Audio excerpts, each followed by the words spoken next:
everybody, and welcome back to the channel. It is me, Brick Travie, and today we are taking a look at the Lego Star Wars Home One Cruiser. Now this set comes in at 559 pieces and is a part of the Starship collection, and it is very interesting. Now this was really the last set that I bought from the January wave of 2025 because I wasn't really that interested in it. You know, I know a lot of people in the Lego Star Wars community have been wanting a Home One Cruiser or a Home One style-esque ship. We haven't gotten one in really over a decade. I'm probably closer to like 15 years. With that Home One set we got with the A-Wing and the little control center. So this is a better take on it. And I do believe that this ship is a prime example of what the Starship collection is really all about. It's about getting ships that we really wouldn't get otherwise. I think the Millennium Falcon was like an oddity in that, where like it's a more affordable option for people. But like the Executor or the Taintive or the Invisible Hand or the Acclimator, like all of these ships that we've gotten now that we don't normally really get in small and affordable options.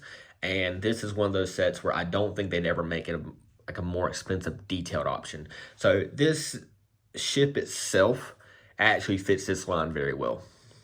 Now, I do like that green hue behind that. I think that green hue is supposed to symbolize it being Return of the Jedi, which, you know, that's green's really that whole movie. Let's take a look at the back of the box here. We get an amazing live action shot here. Like I said, I know I'm a little funny, but a lot of my videos I do point out that the angle or the ship they use is awful. On this one, they got a really good shot from Return of the Jedi there with the Nebula B frigate, which they do include in the set here. So we just get a back angle, we get the front angle, and this is the rear angle of the ship. So nothing too much to say there. Let's get this thing built and kind of see what we think. I will say that I'm really excited to build this set just because these sets always have like really cool Easter eggs in them. So yeah, let's get this thing built and see those Easter eggs. Okay, and we are back. We have got our Home One Starcruiser built, and boy, do I have some thoughts. So let's go ahead and give you a little 360 so you can get a full view of the actual ship. So I 100% believe, now that I have it built, that this set was perfect for this lineup. I do not believe that this would have been a very good-looking UCS set. It's not as iconic as the Venator or a Star Destroyer or the Death Star. I don't think it would be successful as a UCS set. So I think that they are really right with this lineup, that people wanted this set, but not at that scale. So it's very perfect because I think it follows suit to one of those things with Star Wars and Lego Star Wars in general, that they're just a bunch of big, gray, ugly ships. So in the movie, you do see a little bit of coloration on there, so they kind of represent that. And you see we got some browns, some reds, some grays. So looks like some light blues as well. So that's pretty all right. All around, the design is good. It's very sturdy. You know, no pieces are falling off if I'm jerking it around. We do get a really good representation of a Nebula B frigate, which, like I said, this is only the second one we've ever gotten, and you can tell it's a Nebula B frigate. I mean, like they did a whole lot with a very few pieces. I think it looks good for what they're trying to do. Just kind of represents scale of the ship, and I think that's one of the reasons that they do these little smaller ships on these supposedly capital ships. The only other time they've done it in this particular lineup was the Executor class Star Destroyer, and that's just to show scale. It's to show how much bigger this is. This is a capital ship for the Rebellion. So I do believe that's why they do add these little side ships for the bigger ships.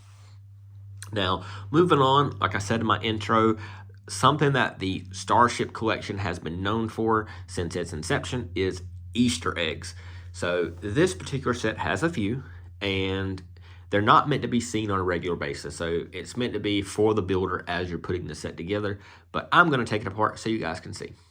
So if you grab this side firmly and take this whole side of the ship off, you can see said Easter eggs.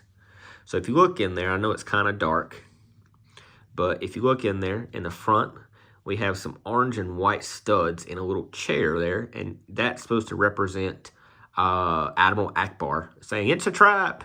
So I do believe they even say that in the instruction manual, so that's kind of funny. But moving on over here, you can see that right there we have an A-wing, which is pretty synonymous with the Return of the Jedi. You don't see the A-wing in any other media outside of that in the original trilogy. So we do get a green A-wing there, which is really cool. And then back here, and this is the one where I have a little bit of issues because personally I don't understand it, but you'll see a hollow table there, and the green, brown, and orange is supposed to be Hera Syndulla, and then the white and then the two gray studs is supposed to be Ahsoka Tano. That's what it says in the book. I don't quite understand that because you never see them on the home one. So that's very interesting. I believe it might be from Squadrons, the game, but even in Ahsoka, I don't remember if they were on the home one or not. So maybe that's what it's from. I'll have to think back, but I do believe this rendition is supposed to be from Return of the Jedi. So having it be like post-era, like Empire era in there kind of throws me off a little bit. Not really sure why that was added, but I do like Hera. I do like Ahsoka. They're some of my favorite characters. So it is a cool Easter egg. I'm just not sure why it was included when this set was kind of meant to be Return of the Jedi-ish. So,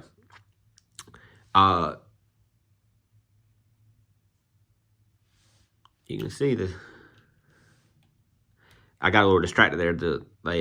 Nebula Be Free kept fumbling over. So, like I said, this set it's good. Like I said, it's good for what it is. There's a reason why it was the last set I bought for the actual 2025 January lineup. It was the least interesting for me. So you can actually see back there, I've already built my Art 170, just haven't done the review on it yet. But this set was just, it's meh for me. Do I think you should go out and buy it right this second? No.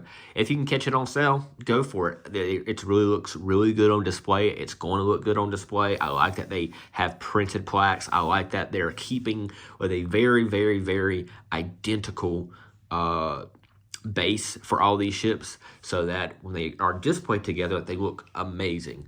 So I like that they have that synergy in mind.